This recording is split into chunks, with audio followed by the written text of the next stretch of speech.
This is our 2021 Maine Yarn Cruise highlight reel.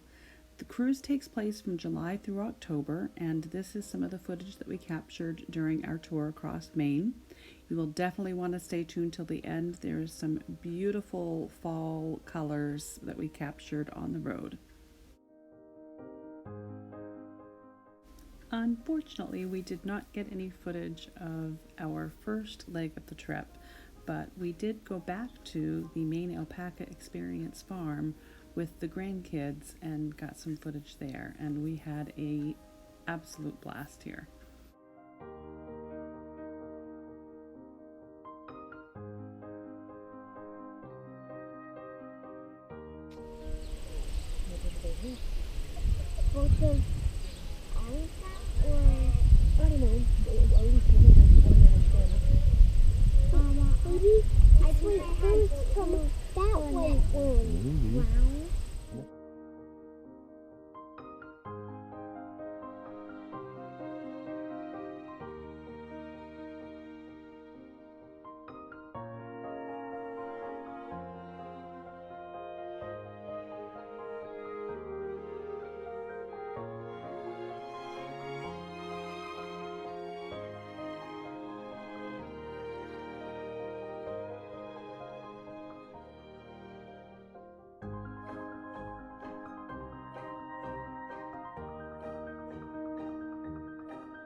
Hello everyone!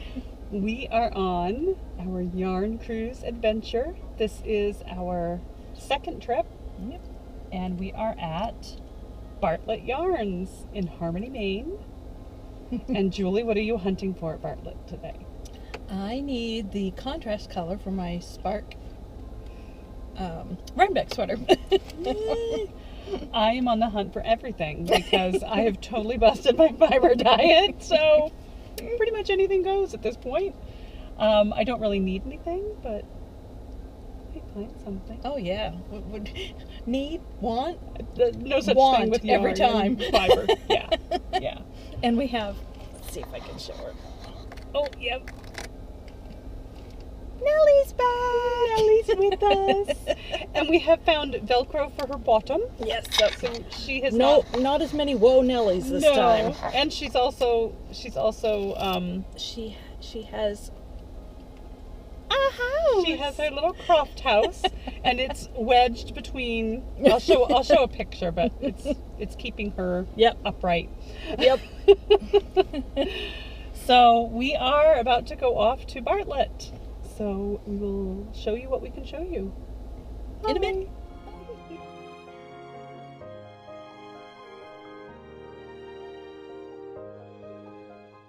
We were lucky enough to visit Bartlett Yarns during one of their open mill tours, so there is a lot of footage coming up of the actual tour of the mill.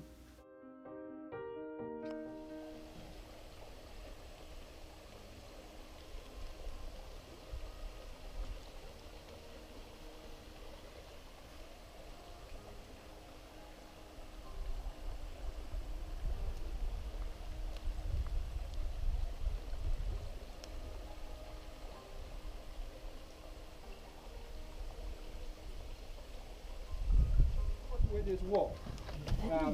Currently, we're working with other fibers in addition to wool, so we're working with some alpaca, some llama. We've done some custom processing for mohair as well as Angora rabbit. But this is where wool comes in directly from the fiber producer. And we deal with three different types of fiber producers. One is the customer who wants their very own product back. So that product is separate, beginning to end. Here it starts here in the warehouse, we'll get an orange tag, and that will stay completely separate throughout our entire process. So we'll go down to the scouring mill and be scoured or washed to get the dirt and the lanolin out of it. It'll come back here to be carded, and sometimes it goes back just as a carded roving. Other times it will continue on and be spun into a yarn and then sent back to that customer, 100% theirs, beginning to end. The second customer is somebody who might not care that they get their very own back, but they want to see some value added to their fiber. So they'll send us wool, and they can get up to 45% of the weight of that back as a yarn. They're exchanging it. It's like the old grain miller system. Everybody put their corn together. Everybody got cornmeal. Yours is in there somewhere, but it's not exactly yours beginning to end. And they pay a processing fee, and they get good yarn, but it gives them the opportunity for a smaller producer who might not have enough to do their very own yarn run. They can get a finished yarn and at any weight and any color, because they're just pooling theirs with everybody else's. And then the third customer that we work with are people that are primarily usually in the meat business. So an example would be North Star Sheep Farms down in Windham, Maine. She's got over 5,000 sheep on the farm right now, but she's primarily in the business of producing a leg of lamb for Whole Foods. So if you go into Whole Foods and you're buying a leg of lamb or a loin, lamb chop or lamb burger or lamb sausage, that's what she's in the business for. The wool is a side commodity. So she'll just call me up and say, yeah, we just shared 1,000 sheep. I'll swing by, pick up the wool, and it starts into our fiber processing here. So we'll wash it, card it, spin it, and that's the yarn that will end up going back to a yarn shop from here to California. So those are the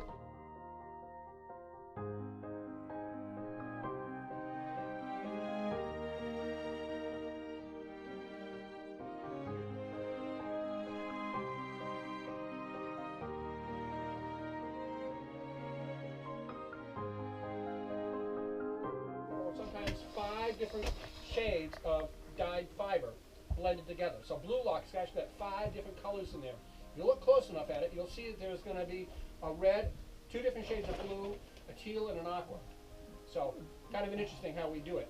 And because it's all proportional by weight, by percentage-wise, it doesn't matter whether they're making a 100-pound lot or a 500-pound lot. Green heather is always 25 to 75.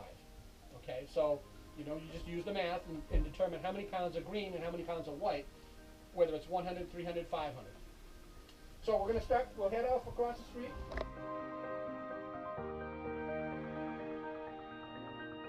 1935, 1938. This one here is known as a duster, and the second one is known as a picker. This is the feed box that starts with the blending. The bottom floor pulls forward, the spike apron pulls it up. The little rake on the top makes sure that not too much falls onto the apron, the feed apron for the actual picker, which we've got opened up, and you can see the teeth that actually do the opening and teasing of the fiber and opening and blending.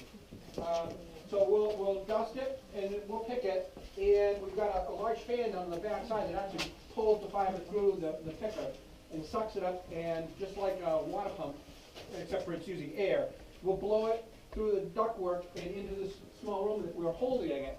We'll hold it over here until we need it upstairs on the 3rd floor, where we're going to do the carding and the applying of the first strand of yarn. So we'll dust it, pick it, and hold it. Then we'll dust it, pick it a second time, and instead of blowing it into the small room to hold it, we're going to blow it all the way to the 3rd floor and all the way to the far end of the building. And it's just air power. Think of milkweed seeds in the wind. They just blow in it, and that's how we're able to transport. Because, like we're working on the lot upstairs right now, it's over 300 pounds. And I don't want to have to carry 300 pounds physically. We don't have an elevator. This is an older building. Now, a quick note about the building itself. The original building was built in 1821. We got some pictures of what it looked like. It was water powered. The dam was not fairly high. It was only about 3 or 4, maybe 5 foot right beside us here. And it was, we think it was more than likely an undershot wheel. In 1920, that building burned, and between 1920 to 1921, they rented another mill building over in Dexter, Abbott Mills, and they continued to make yarn while they rebuilt what you see now here today. And for its day, it was state of the art. We had a poured concrete slab floor, poured concrete foundation all the way around. metal clad siding and a metal roof, making it fire resistant. They put in a lot of extra windows. They did away with the water wheel and went to three-phase electric power. So 1921, that was absolutely state-of-the-art to have electric power. We had flush toilets and central heat, so they were able to run year-round. And the big tall tower was original, and that's actually a water tank for a fire protection sprinkler system. And if you keep in mind that the Triangle Shirtwaist Fire was 1911, 10 years after that, after that major catastrophe in New York City, they put in a sprinkler system to keep the building safe and the employees safe. The heyday for Bartlett Yarns was the 1930s and 1940s. They had as many as 24 people per shift, and they were running 2 and sometimes 3 shifts making yarn here. But 1940s was the real heyday for Bartlett Yarns.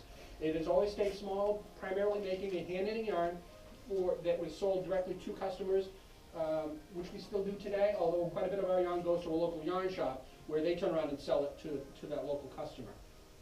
We quite often will get things in the mail, and a customer out in Ohio sent us a package that had 3 envelopes of our original mail order form and a set of the samples from 1942, 43, and 1944. Wow. And if I told you, when I first opened up the package and I looked, the first one was dated December 7th, 1942. Wow. So a year after Pearl Harbor, this woman is making socks, hats, mittens, whatever. So wow. It's pretty... Wow.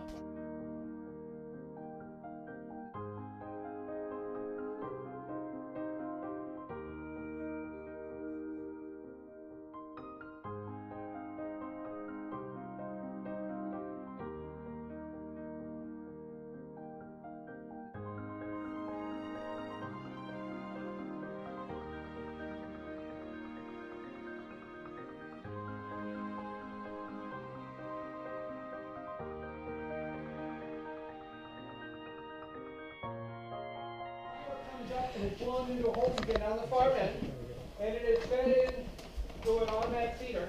Into the first card, goes onto the second card, onto the third card, and at the far end, we have what's called a rub condenser. So we'll take that 48-inch wide sheet of fiber as it comes off the finisher card, and we're going to break that into 96 half-inch wide little strips. And we're going to put 24 of those little strips after we've rubbed them a little tiny bit to form this pencil roving. And this pencil roving's got absolutely no strength to it at all. All right, that's a roving. Now, usually, if you're a hand spinner, you've got something that's about 1.5 inches or so. You do a little draft and a draw. But we've already done that. We've gotten it down in size, so that's all it is, and it just would fall right apart because it's got no twist in it yet. The mule is what's going to put the twist in.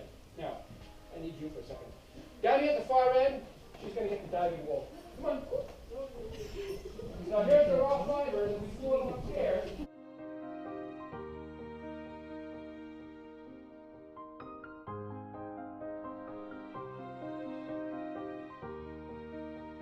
Spindle, the bottom one pops up, and all it's doing is taking the slack out of the line.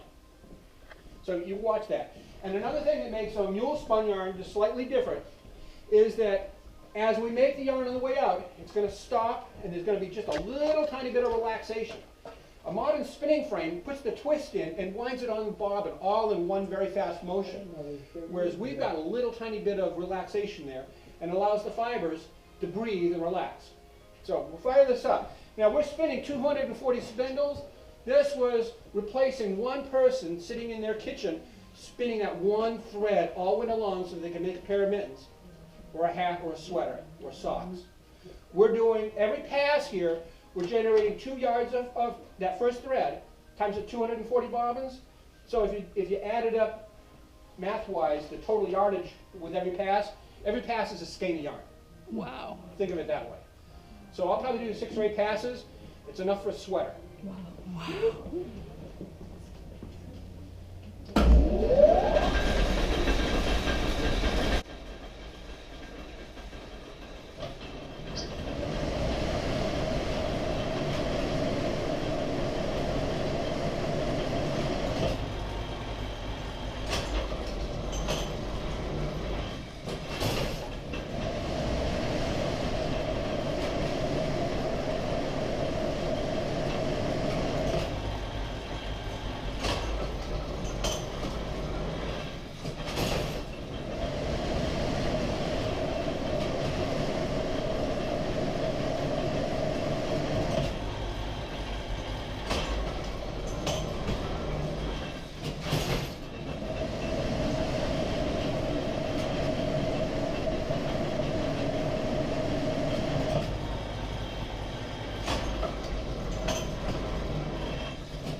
sometimes the mill spinner might put in a fairly large knot, and they'll take that out because most knitters don't like that. So you'll see that these shafts here, which are controlling where the thread lines up on the spool, are moving back and forth, and that's just almost like on a fishing reel. They don't want all the threads to line up on top of each other. They slightly go back and forth when they're winding it onto the bobbin. Okay, and I say it's kind of an interesting machine because it can be operated from either side. So up on this side, as these bobbins get down to nothing, I'll change them out, grab another one out of the laundry belt, and tie it in, and then continue on to build up that spool until it's finally full. But in order to do that, so I've got both hands free, there's actually a little pedal on the floor here, and I can turn, I can start the machine just with my toe. Now, another interesting note, a lot of the machines here on the second floor are vintage like 1928 to 1932. And almost all the machines are up on the blocks. You see this one here is up by 6 inches. Okay? Any guesses? Shorter. You're going to be calling your grandmother, I guarantee it, right? Well, it was designed for a 17-year-old girl to stand here all day, making those little knots. And generally, on a lot of the older textile operations, it was very gender segregated. Okay? Mule spinning was man's work. The big cards upstairs, that was man's work. There's a lot of grease, a lot of things that need to be adjusted, a lot of tools. 17-year-old girl working in a low woolen mills didn't have tools. Okay, she sat here and made knots all day. So that's why all of our machinery, for the most part, is up higher than it was originally intended for, just to make it more ergonomically or easier on your back. Now, once these bobbins are full, it's going to go over to our next machine. Like I said, we're doing another spinning.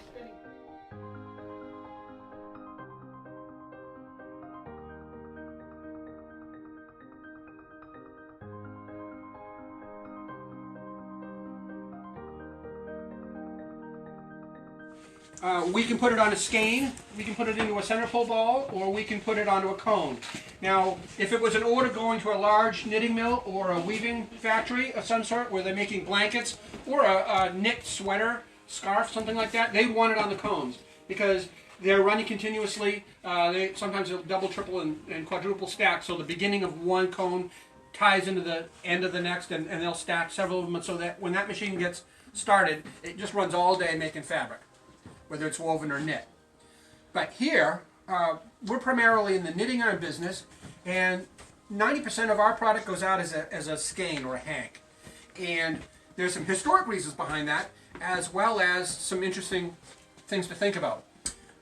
Like I said, upstairs everything's about weight, and then on the twister, we just put on a yardage for what would normally be 8 ounces, usually a couple of yards extra. And then when we come over to here, these bobbins have all got, we've already stripped off the first 4 ounces on these bobbins, so there's 4 ounces left. And we're, as an older knitting mill, yarn knitting, that's what we manufacture, we're able to skein off 40 of these cones or 40 skeins at a time, which is something even some of the bigger mills they'll only be able to skein off 6 at a time. That's pretty much the standard. But we're doing 40, and again, it's all because that's what we were set up to do. Now, as I rotate this around, what's important to note is that this is a 60-inch skein winder, so the distance between each bar from beginning all the way around to the end is 60 inches. So it's going to go around and around and around, and you'll also see that this guide bar is traveling back and forth, and that's so that the threads don't line up on top of each other, because if they did, it would change the circumference, and it would change how much length you had on that skein. Okay, so this will go round and around and around. Now it's powered, I'm just pushing it by hand. But keep in mind that usually we do, usually at least 500, but sometimes as much as 1,000 pounds of yarn a week. Okay, so if I do, an interesting example is if I just did 100 pounds per day, the person operating this skein winder has got to do 400 skeins. That's 800 knots, because there's a knot at the beginning and a knot at the end. So that's 800 knots a day, just for 100 pounds. All right, and then factor that times 5 days a week, or bump it up and we're doing 1,000 pounds instead of 500 pounds in a week. you know, instead of 800 knots, you're doing 1600 knots every single time. So this is one of the few places where if I showed a new person how to make that knot just 15 seconds faster times 80 knots, I just saved myself 40 minutes. Think about it. I mean, the numbers are just, all right?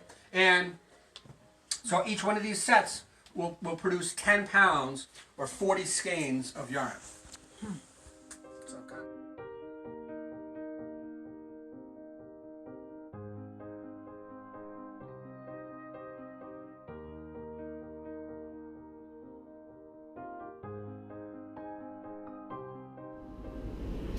Hello!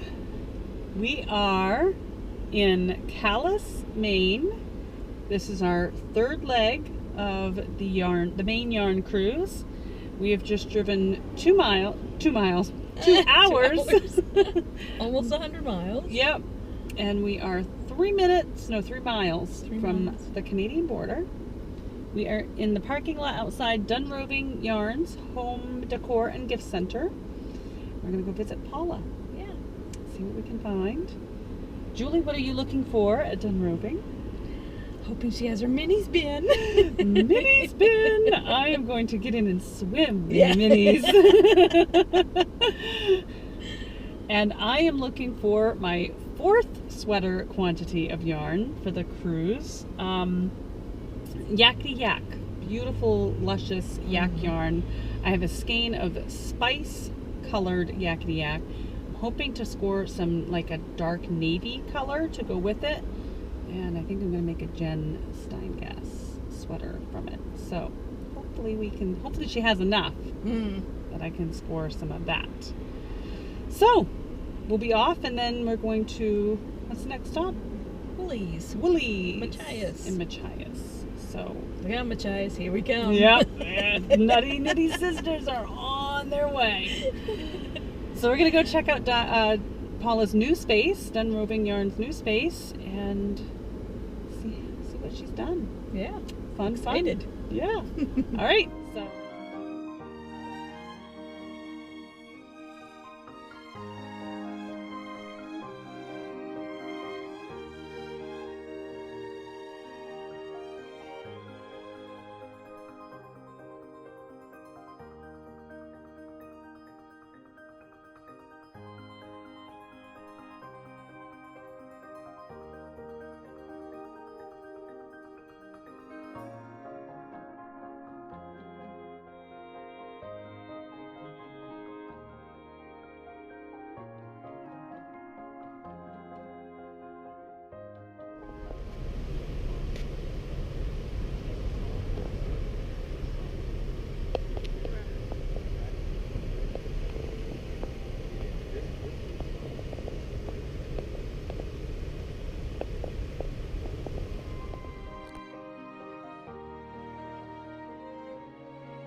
Welcome back. We are on our way to our fourth leg of the Maine Yarn Cruise, and we have 4 stops to make today. We are on our way to a Wrinkle in Time farm. And what are you looking to get at a Wrinkle in Time, Julie? I don't know. I don't know either. I don't have any specific plans for anything. No. Where else are we going? Maybe you can read from that list.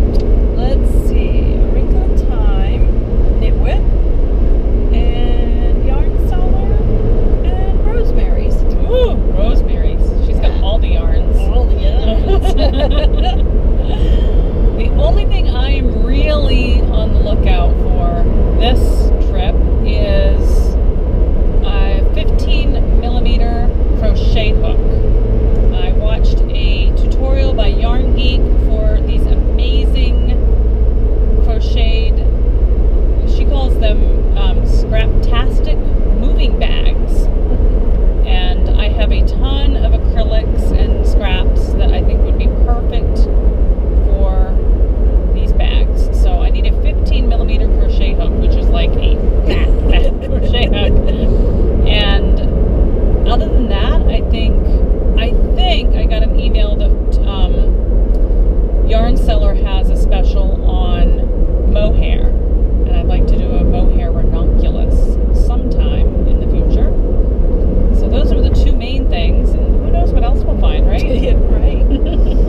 Hello, precious.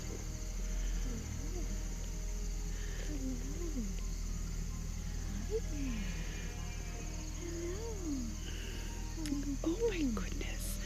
You are so pretty. Thank you for coming and being in our video. Look, she's posing. Hi, sweetheart. Hi. And here comes your friend.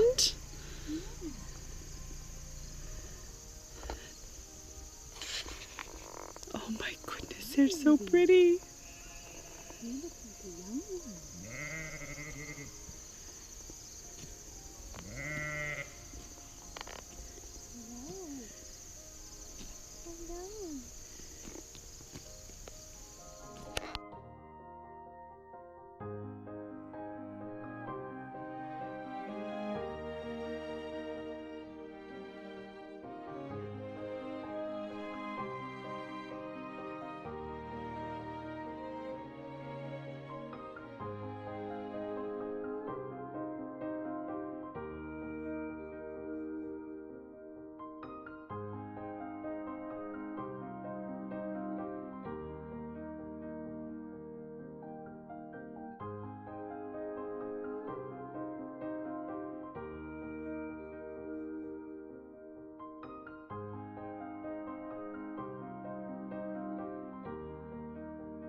Welcome back. We are on our 4th or 5th leg of the Maine Yarn Cruise, and we have just come out of Fiber and Vine, which was amazing. Such a cute little shop.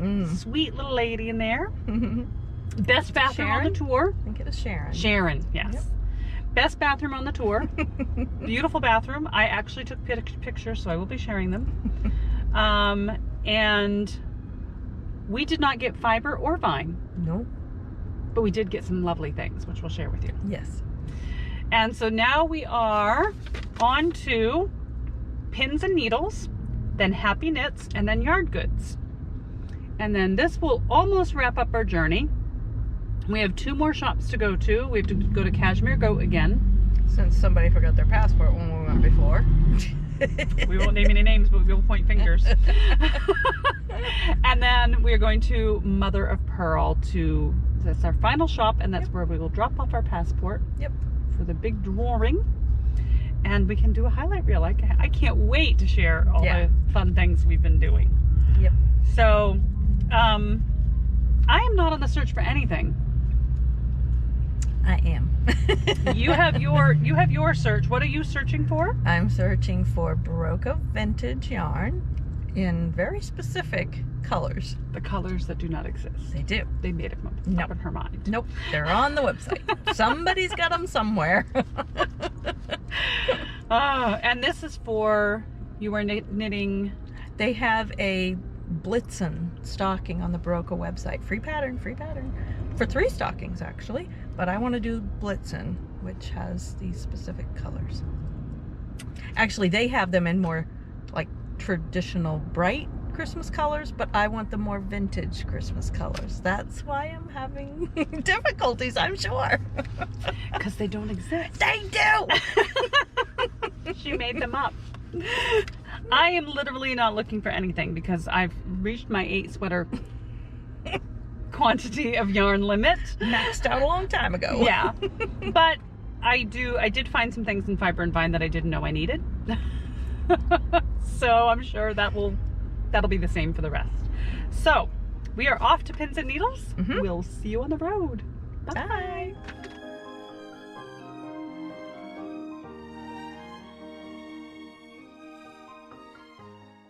The bathroom in Fiber and Vine was decorated so cute with items that the owner had picked up at flea markets and yard sales and had framed so beautifully. It was literally the cutest bathroom of the cruise.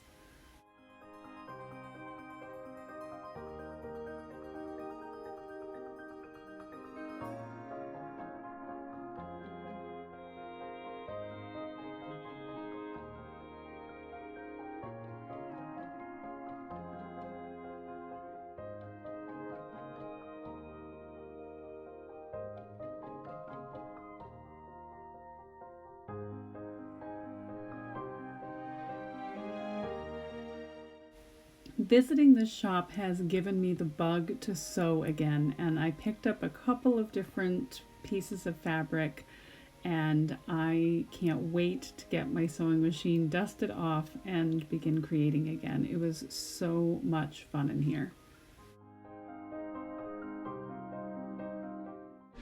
Smile, Julie. Can you tell I'm smiling? Your eyes smile, Julie. Okay.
Welcome back. We are in Camden, Maine, getting ready to go into Cashmere Goat to get Julie's stamp.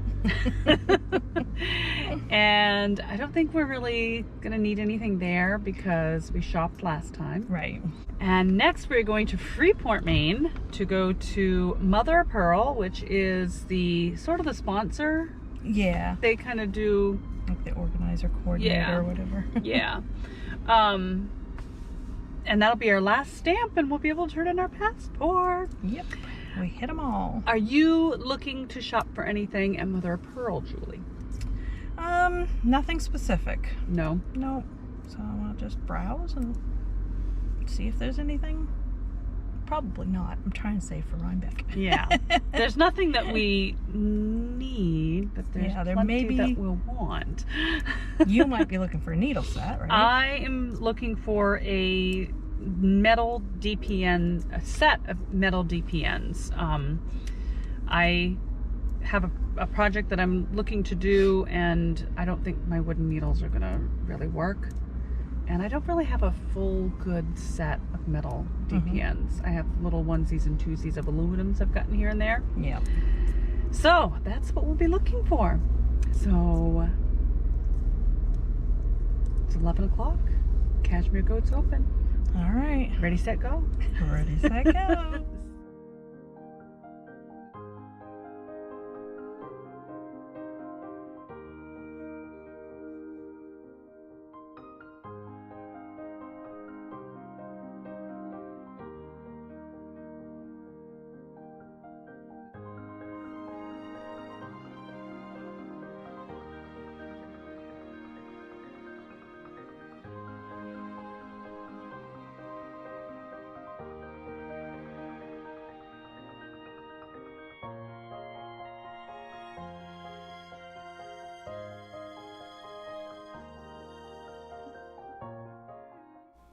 Thank you so much for watching. We really appreciate it. If you enjoyed the video, please give it a thumbs up. Don't forget to subscribe, and we'll see you next time.